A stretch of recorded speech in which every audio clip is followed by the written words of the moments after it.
And good morning, everybody. It is a freezing cold in the northeast, balmy 20 degrees Fahrenheit, whatever that is in Celsius. I've forgotten now, we've been so indoctrinated at this point.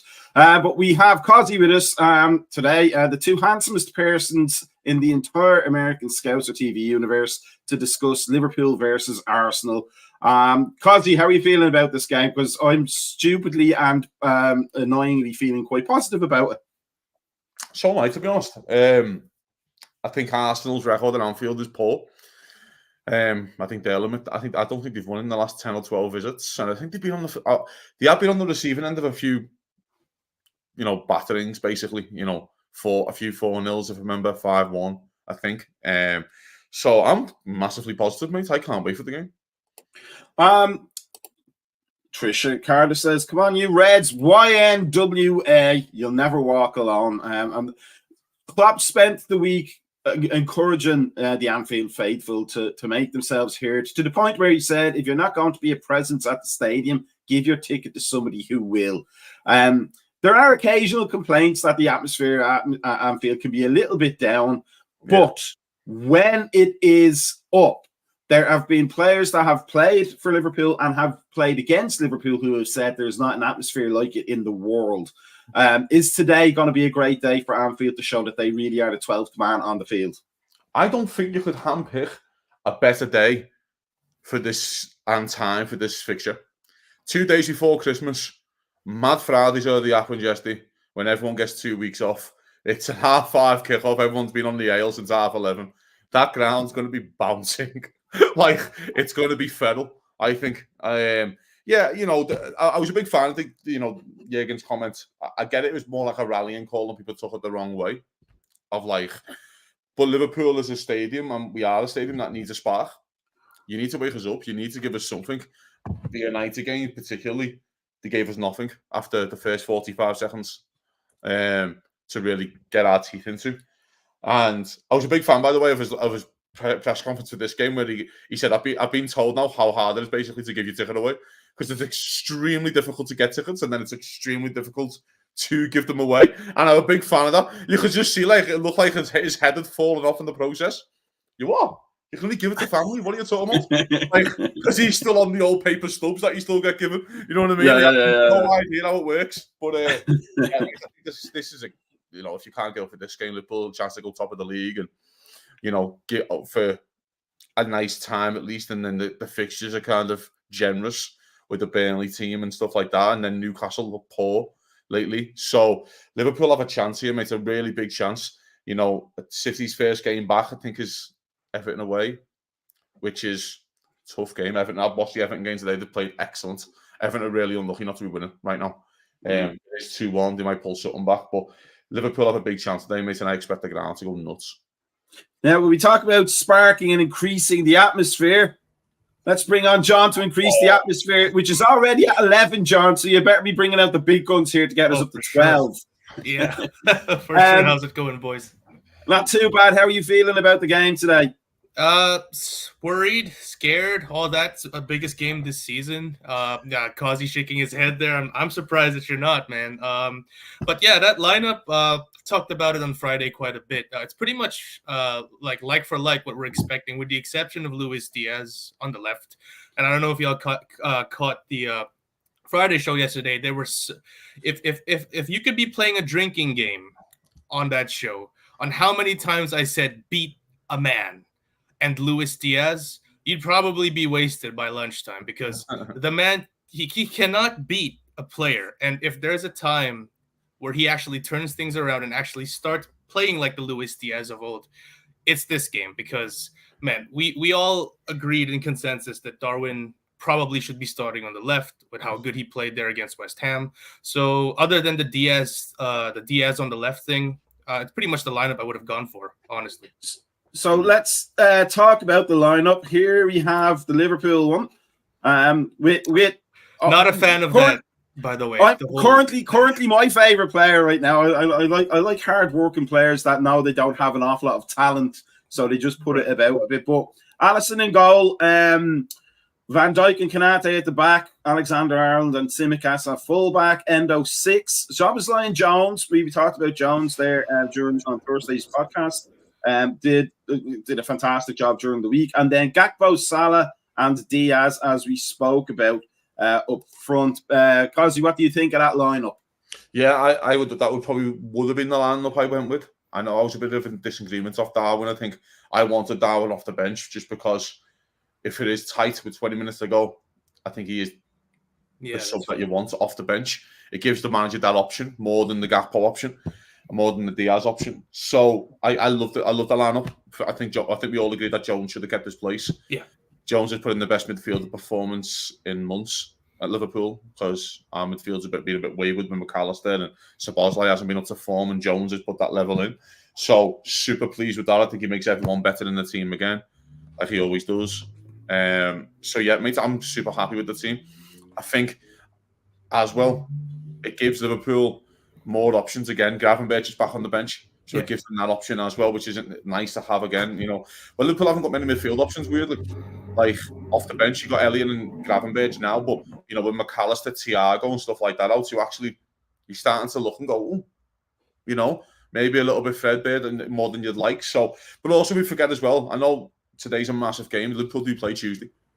So, and, as much as Burnley's going to be a barrel of laughs for all of us, which I don't, you know what I mean? I don't think it is. It's not going to be any fun for anyone. As much as they will come out in an open, it's still Turf Moor in the middle of end of December. It's not the same Turf Moor as under Sean Dyche, but still, I'm happy with this lineup. Then just worry about the changes for Burnley. Beat this team. Talk about barrel of laughs. Here's the boss. That's me. To me, Chip, good morning. How are you feeling about that lineup from Liverpool? I really like the lineup. I mean, you can't complain. Let's put on the record that I can't complain about the lineup if it goes south. Because I think, that is the ideal lineup. We talked about this, I think, like yesterday with John and stuff in the morning too. I would not have minded, having Nunez on left and Gakpo in the middle, like Nunez instead of Diaz kind of thing. But I'm okay with keeping Nunez to come off the bench and create some chaos that way. I like the midfield. I really can't complain about what we have out there. But still worried as fuck. That's a different story. Let's look at the Arsenal lineup. They don't get a full page to themselves because it's only Arsenal. So we can see all of our handsome faces. So Declan Rice, for that is his real name. It's a Lego head Arsenal team, and there's not an awful lot there that is scary as in the Arsenal teams of old. But there's still enough there that can do some damage, obviously, because they're top of the league right now, aren't they? But it would be a nice thing to set a marker down, John, don't you think, to put that team in its place at Anfield and say, we're here. We've done this already. You guys have to catch up. Yeah. We were talking about it yesterday in the show as well. I have a feeling that, contrary to the United game, I feel like Arsenal would come in to actually try and play football with us instead of trying to park the bus like United did. Granted, I kind of said the same thing about United, and they did a total opposite. So not trying to jinx this whole deal, but obviously we've won a title in this span, and they haven't. So I feel like kind of the onus is on them to try and prove that, okay, we're here as well. Like we're trying to, throw ourselves into the City Liverpool conversation. So in effect, that kind of might play into our hands, because an open game at Anfield against us, that only goes one way, and that goes for us. So that's how I hope it goes for us with them. Granted, that team is very talented. I love the addition of Rice to their team. I know you spat, Mako, when you said his name, but I think he's the difference in terms of them truly challenging for the title, or them just being like, they're gonna fall off eventually. So it's gonna be a challenge for us, and I think it's gonna be the toughest game of the season thus far. I have to say, it's the only time I'll ever spit Rice out of my mouth. I mean, it makes complete sense. I'm not gonna lie. Listen, for me, mate, the team's what expected now. We know their team basically wants to. I thought you might have been a bit clever and done maybe like an El Neni alongside Rice and just played one of the forwards like Odegaard or Havertz, probably Odegaard, and dropped Havertz. I thought he might have done something a bit, but he hasn't. He kind of wants to go for it. I think they need this win more than Liverpool in a weird way for mental. for them, because they are a bunch of kids who did bottle it last year. The record at Anfield's horrific, and I think they need it more than us. They're desperate to win this football match as much as we are, but I think for them psychologically to think they can go on and win the title, to go to Anfield and win, it's a statement.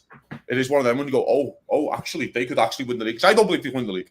I don't believe they got a bit deep enough squad. I think the one centre half away from bottling it like they did last year. I was a Saliba who got injured last year, then he just didn't win a game basically towards the end of the season because they lost Saliba for a few weeks. So I think that's what they are. But if they do go on and win today, then I think we'll all sit back and take notice, I think. I think that's their strength, by the way, right? Like the fact that the lineup is expected. I think that's what they have over us in some ways. While we're trying to still figure out the front three in the midfield and we have some missing pieces, I think, I could have given you this lineup without probably looking at the lineup. And I think that's probably a strength for them.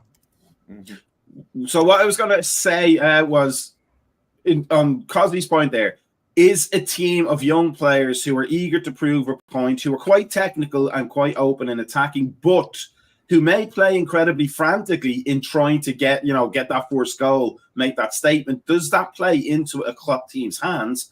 Because we are, when we're on form, I think that the best counter-attacking team from any point on the field, regardless whether you win the ball at the back or win the ball at the front. If you lose the ball to us while in your attacking transition, you better be prepared for a world of pain if we're on form. What do you think about that, Tamucci? And then John. I think if it was last year, you would think that they learned from last year. And that will be the difference. This time last year, I think it was that young team and stuff like that. But like John was saying, the addition of Price and all that, I feel like, well, you would hope if you're an Arsenal fan, they're a bit matured after last year's experience.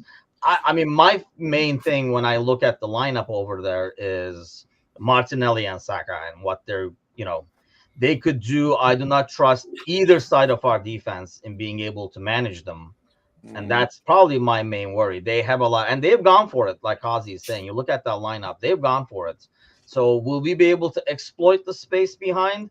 We just got to be clinical today. We got to finish today. And if you finish, maybe if you get the goal and you get Anfield really, really going, then I think we go back to what you're saying, Maka, and you could have a Arsenal team in panic saying here we go again.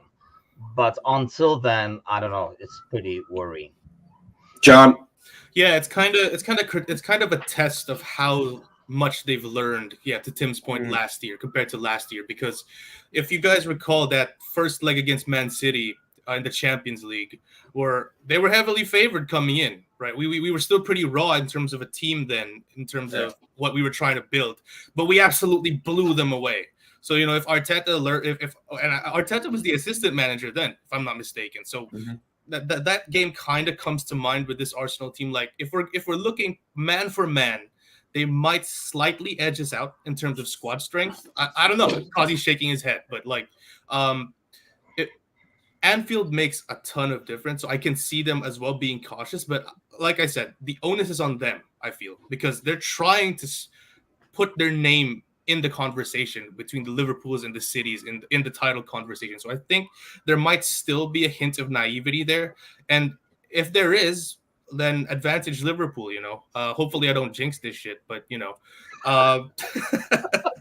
yeah, definitely transitions will be, I think, where we get our goals. I went for a 3-2 win. I think it's going to be an entertaining game. Lots of free-flowing attack and a very little defending. And I do agree with Tim that our right and left side are probably going to be our downfall here.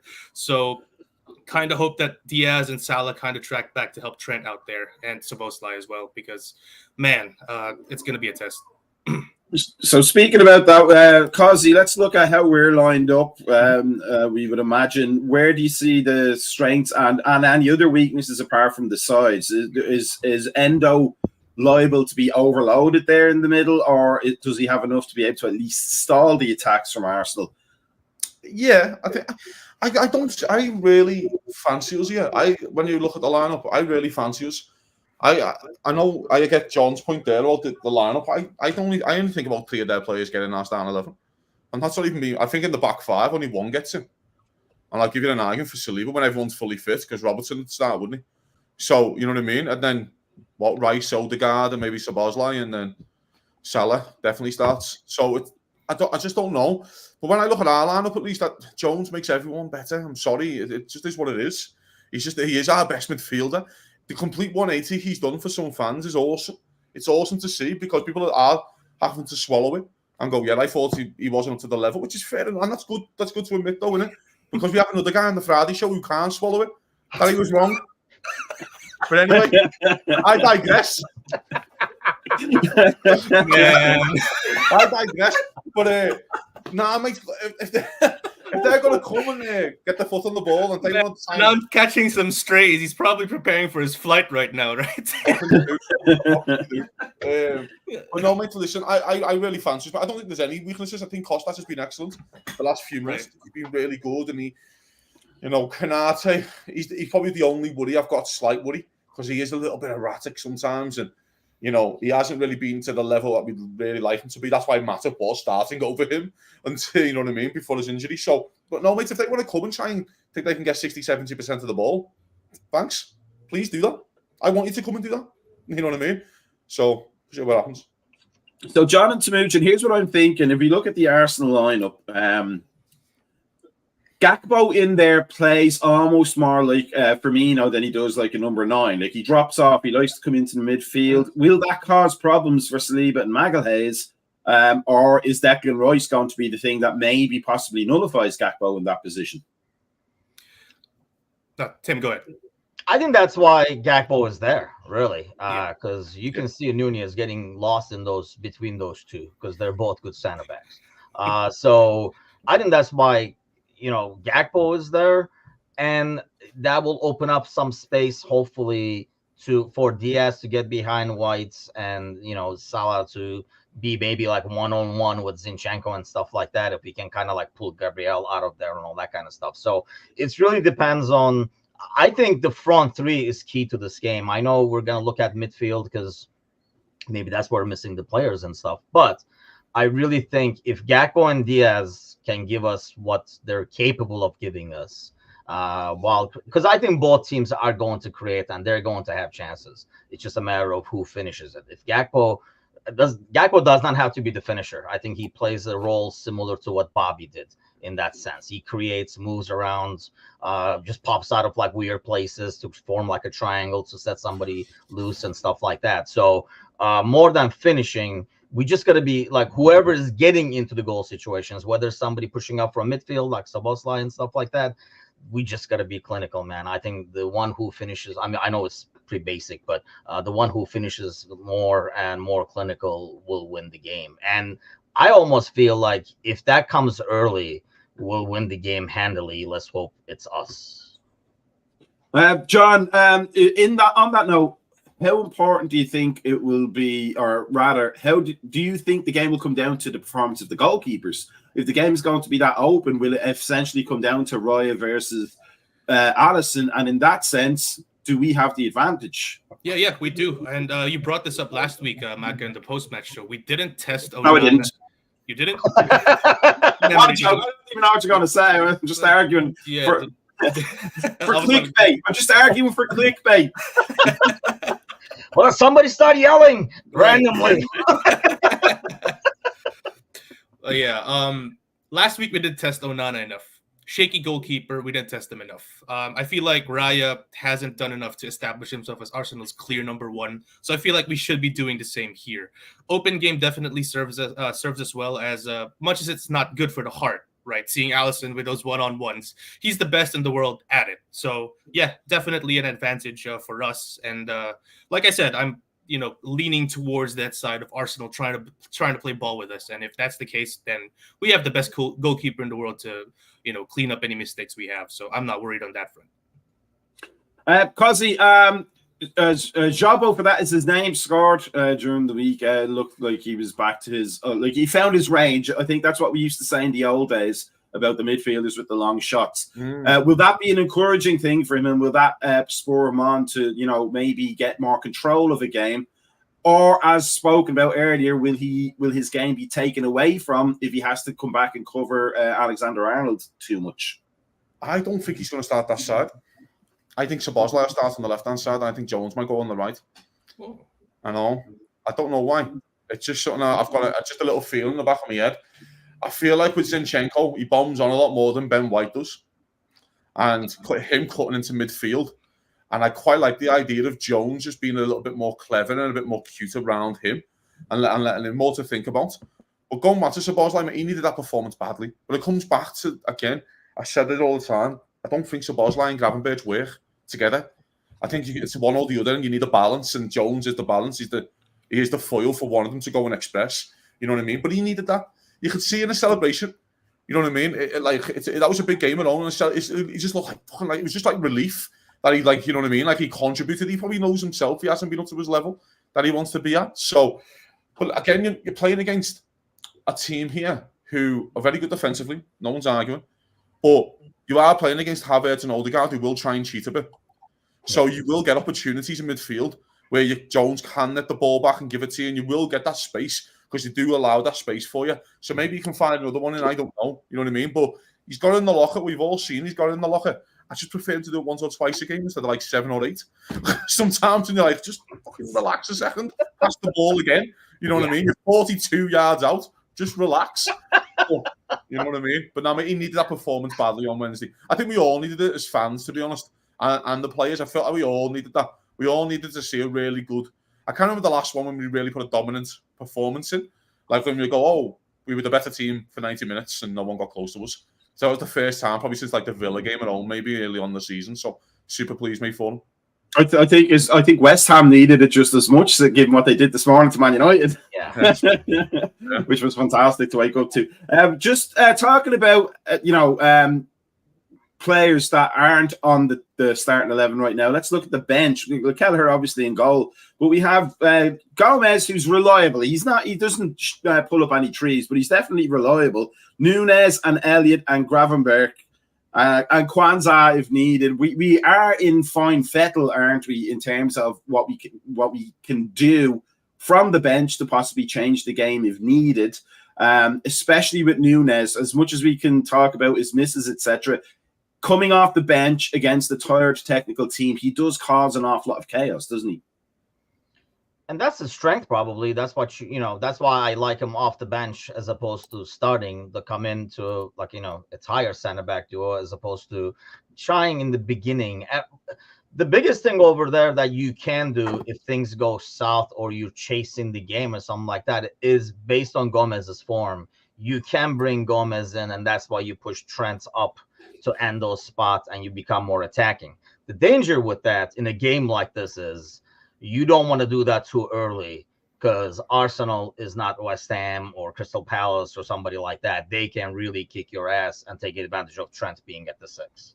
So, but it does give you that option to be more attacking.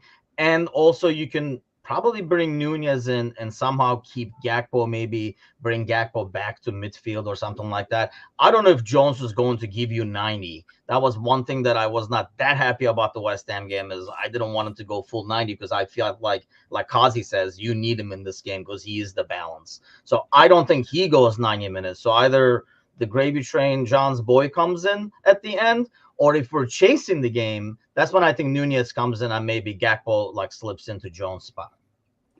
John, in terms of, and not to disparage Gravenberch whatsoever because he's a fantastic player, but if Jones is being our best midfielder, Elliott certainly gives us a lift when he comes on the field, almost spiritually, doesn't he? It's like when it's like the Kid brothers joining the game, and his enthusiasm and his infectious encouragement is going to get everybody another lift. So if kind of like me in the Friday show. Yes, exactly. It's more like the kids' sons during the game these days when Elliot comes on. Yeah, all the old dads come in at the 15-year-olds playing. You're like, oh, I can't do this anymore.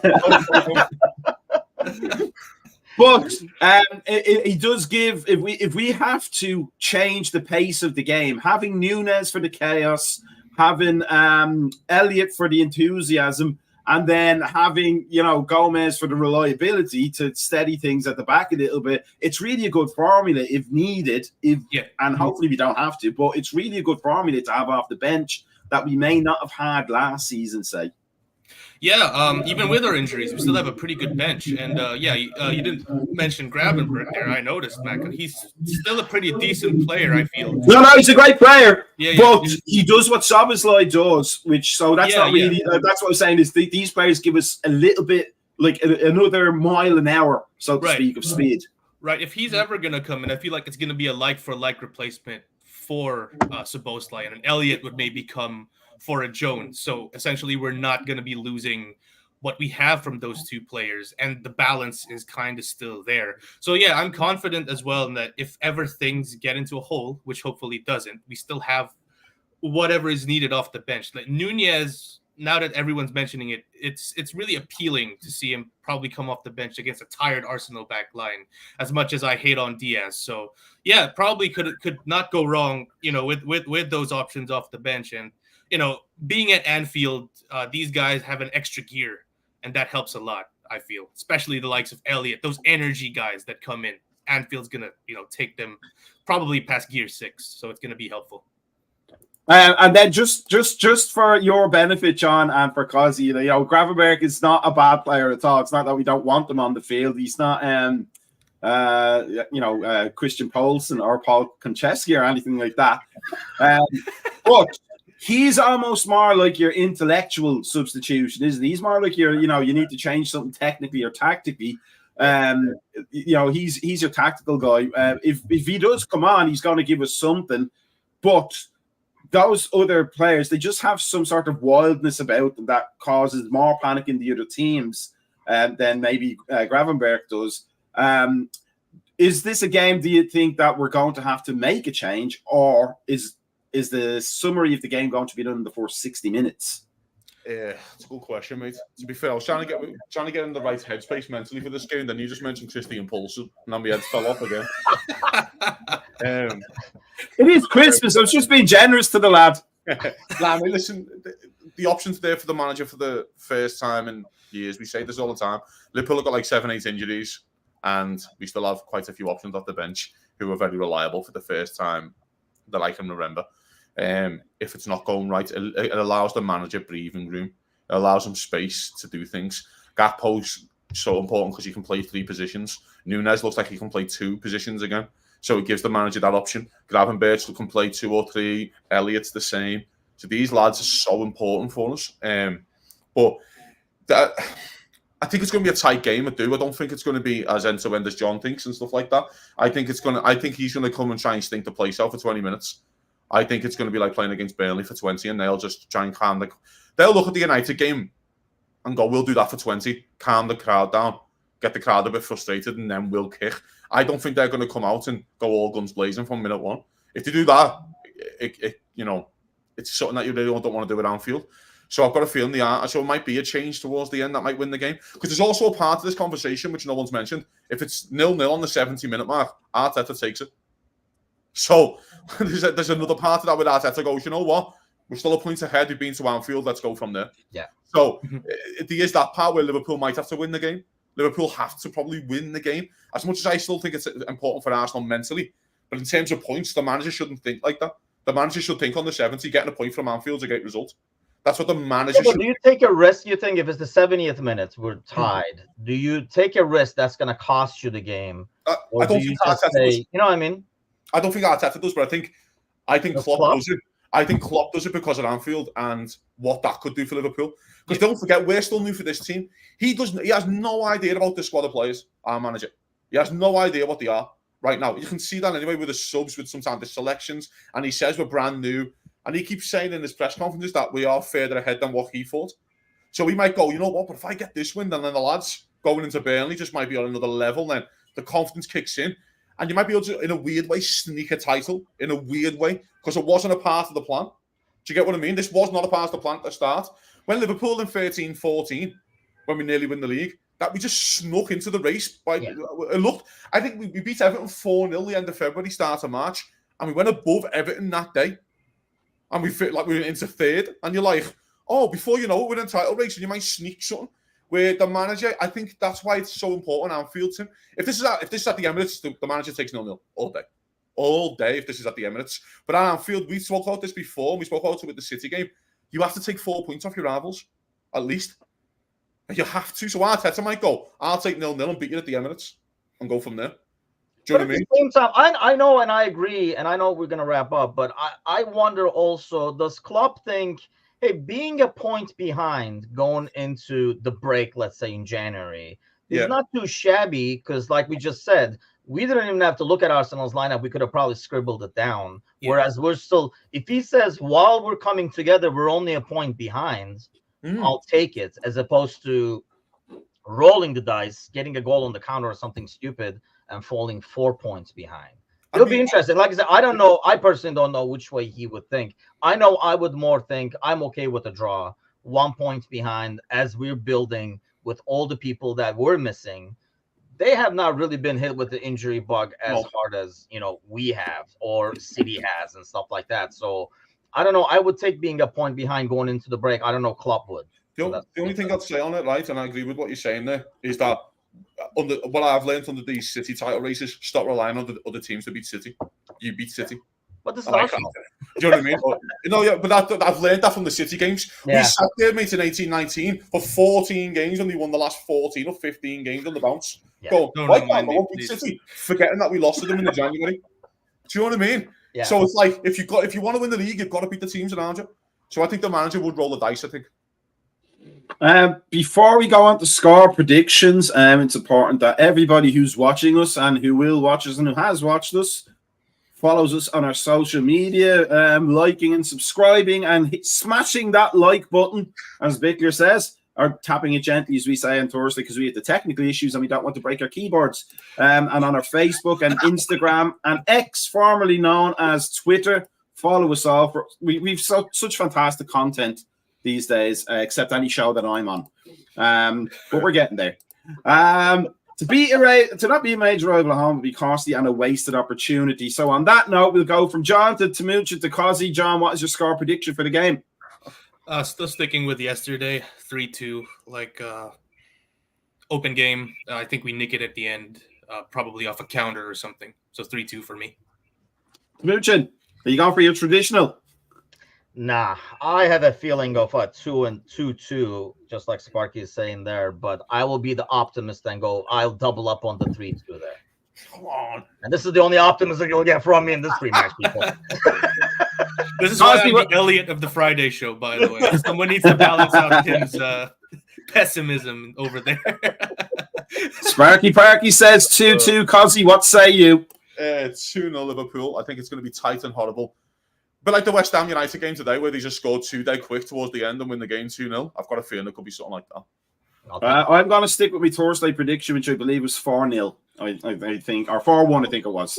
Okay. I think we get the early goal. We dominate, as we said. At least you give them a goal, Mac. He's so kind. I think the difference today, as opposed to United, is that Núñez won't be up front. So whoever gets those chances that we did actually get against United, it's going to put them in the net. 6-0 Liverpool. 6-0 Liverpool. Merry Christmas, boys. Just to end on a nice positive note, Suzy says he wished there was a way we could edit Arteta's face out of the game, but we don't need to worry about him because he's going to be in boxes of gifts for all the kids around the world by Sunday night in their Lego sets. I'm drinking from my Beatles mug. That's what the problem is, Suzy. I'm drinking from my Beatles mug, and I'm full of the festive Christmas cheer of the season. So let us all be away to where warm in your all cases. I have to light a fire.